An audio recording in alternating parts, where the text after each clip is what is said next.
Diabetes में सबसे ज़्यादा फाइबर और प्रोटीन से भरपूर आहार खाना चाहिए जो ब्लड शुगर को अचानक बढ़ने से रोकते हैं। चिकित्सा और विज्ञान में इंसुलिन को चाबी और कोशिकाओं के दरवाजों को ताला माना जाता है। यदि ताला सेल जंग खा जाए या चाबी इंसुलिन कमजोर हो तो ऊर्जा अंदर नहीं जा पाती। यदि आप अपने शरीर को स्वस्थ और ऊर्जावान रखना चाहते हैं तो लाइफ स्टाइल में बदलाव और नियमित जांच से इन तालों को दुरुस्त रखा जा सकता है। यदि आप डायबिटीज को बेहतर ढंग से समझने या इसके प्रबंधन के बारे में जानना चाहते हैं तो आप भी हमसे जुड़े रहें। हम आपको वह सारी बातें बताएंगे जो आपको डायबिटीज से बचा सकती हैं। दर्शकों, इस समय आप देख रहे हैं नया सवेरा वाराणसी। हम आपको दिखा रहे हैं स्वास्थ्य चर्चा। दर्शकों, मैं सियाराम मिश्र, आप देख रहे हैं स्वास्थ्य चर्चा। आयुर्वेद हमारे जीवन का आधार है। हमें जिंदा रहना है तो भोजन हम करते हैं। भोजन में मुख्य ग्रास क्या है? रोटी, दाल चावल। बाकी तो हमारे अपने स्वाद के हिसाब से हम लेते हैं, लेकिन जब हमारे शरीर में किसी भी तरह का रोग का प्रभाव हो जाता है तो हम किसी अच्छे कुशल चिकित्सक के पास जाते हैं। उनसे हम परीक्षण कराते हैं कि हमारे शरीर में कौन सी व्याधि हो गई है, और इन सब व्याधियों में अगर इस समय कोई शिखर पर है तो है डायबिटीज़।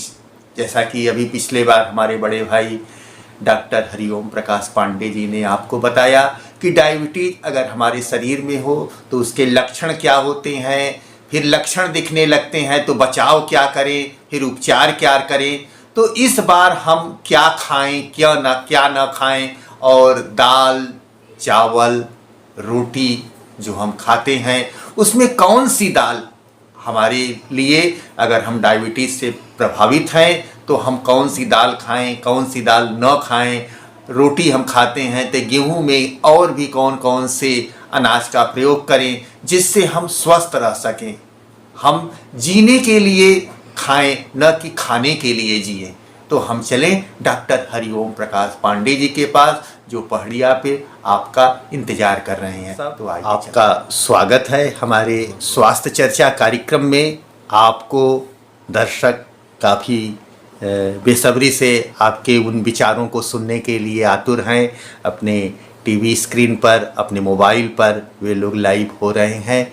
तो हमारे दर्शकों को बताएं कि हम जो भोजन करते हैं उसमें किन प्रोटीन, विटामिन, फाइबर की मात्रा होती है। अगर हम पिछले बार आपने बताया था कि अगर हमारा शरीर डायबिटीज़ से प्रभावित हो जाता है तो हम क्या करते हैं, क्या ना करते हैं। तो इस बार हमारे दर्शकों को बताएं कि क्या खाएं, क्या ना खाएं। सर धन्यवाद। बात खाने की आती है तो हमारे इस शरीर का संचालन ही अन्न से होता है। हम भोजन ना करें तो ये शरीर कैसे चलेगा। तो भोजन के लिए हमने एक शब्द का प्रयोग किया था पिछली बार, हितबुक मितबुक। हितबुक माने हितकारी और मितबुक माने संतुलित और थोड़ा भोजन। यदि हम डायबिटीज़ से पीड़ित हो गए हैं या डायबिटीज़ से बचना चाहते हैं, मधुमेह से बचना चाहते हैं, तो अपने जीवन शैली में हमको परिवर्तन करना होगा और अपने भोजन शैली में हमको परिवर्तन करना होगा। तो भोजन शैली आज के युग में निश्चित बिगड़ती जा रही है। हम अपने भोजन को बिल्कुल दूसरे तरीके से कर दिए हैं। जो हमारे ऋषि मुनियों ने बताया था वैसा अब नहीं है। हमारे यहाँ मुख्य आहार में, भारतीय मुख्य आहार में 2 भोजन करते हैं हम तो, लंच और डिनर। एक नाश्ता करते थे सुबह या एक शाम को, जिसको आजकल की भाषा में हाई टी कहते हैं। तो 4 प्रकार से हम भोजन करते हैं। तो 2 मुख्य हैं और 2 गौण भी कह सकते हैं या आवश्यक भी कह सकते हैं।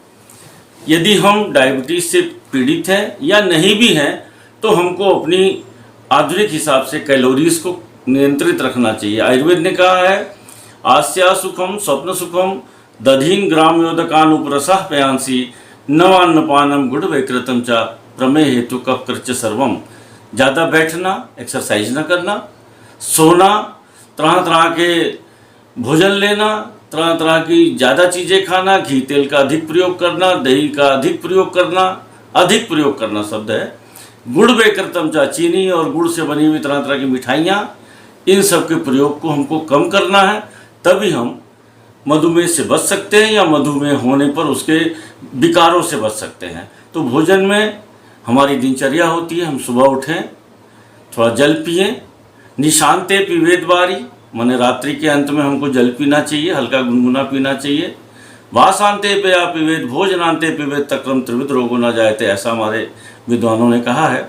और दूसरा एक शब्द मैंने डायबिटीज़ के भोजन के लिए कहा था कि करतल भिक्षा तरुतल वास, माने हम उतना भोजन करें जितना हमारे हाथ में आ जाए, यानी कि हम बैलेंस थोड़ी डाइट लें, रूखा सूखा बहुत ज़्यादा खाएं, माने अच्छा भोजन लें और चलें फिरें। भिक्षा 50 घर जाने पे मिलेगी तो कई थोड़ी दूर चलें और नेचर के नज़दीक रहें।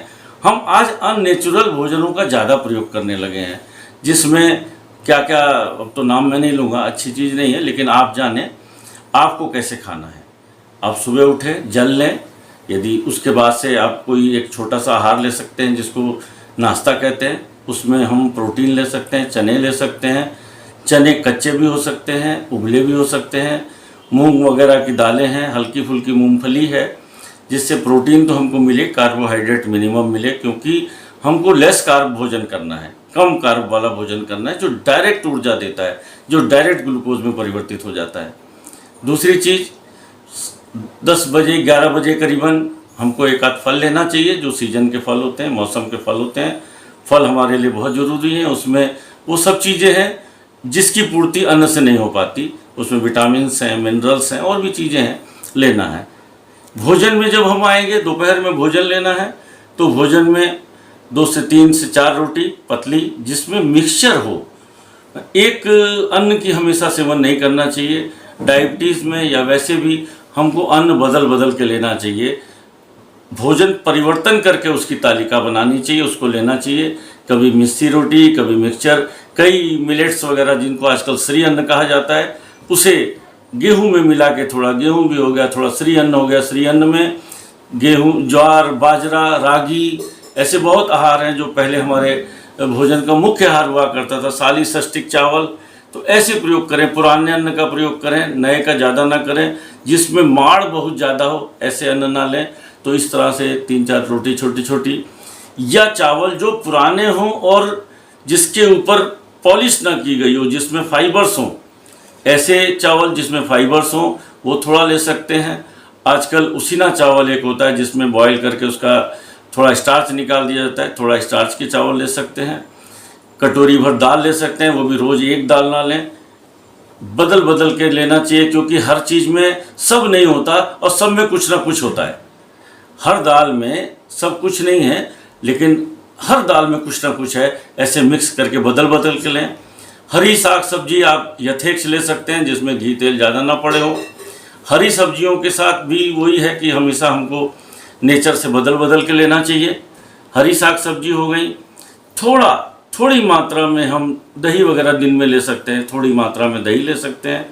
सलाद जिसमें मूली है, खीरा है, ककड़ी है, थोड़ा बहुत गाजर है, हल्का फुल्का पपीता है, ये सब डाल के हम सलाद ले सकते हैं।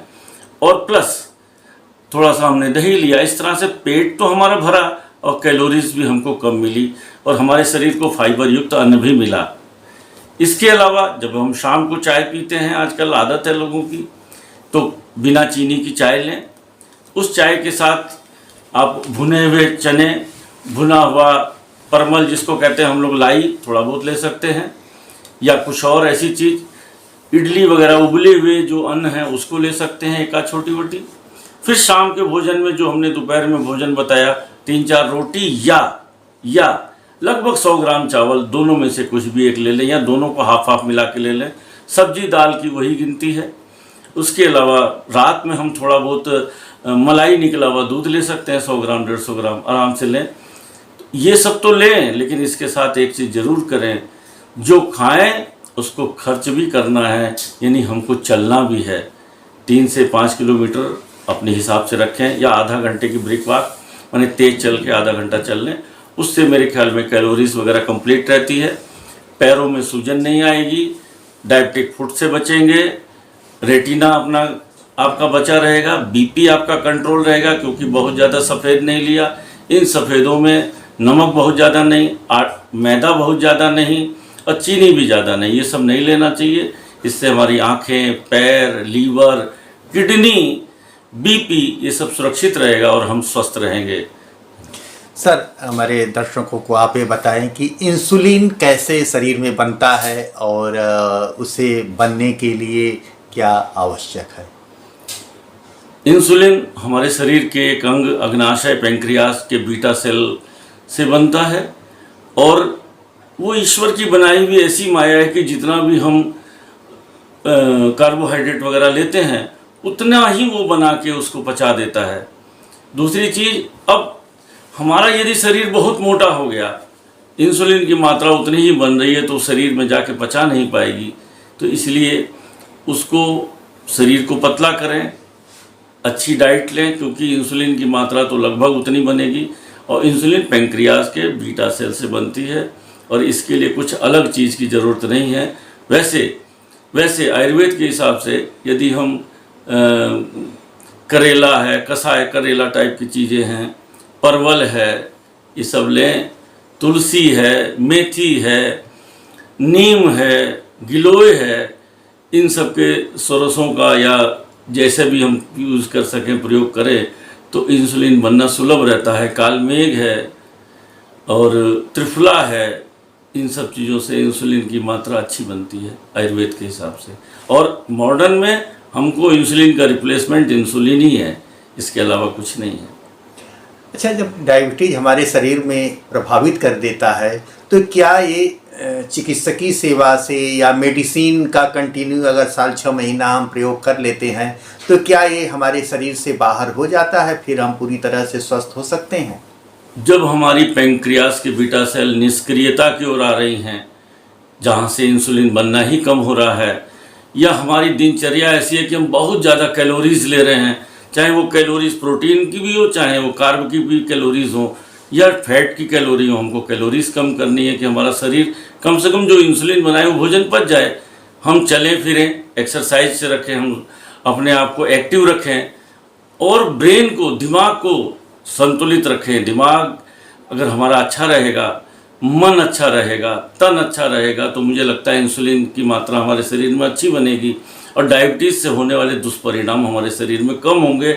लेकिन हम आयुर्वेद की एक बात बताते हैं, तो आयुर्वेद को हम लोग आयुर्वेद में हम लोग डायबिटीज़ को, मधुमेह को कहते हैं साध्या कफोत्था 10 पित्तजा षड्याप्या न साध्या पवन चतुष्का समक्रियत्वाद विषमक्रियत्वाद महत्य च यथाक्रमम ते।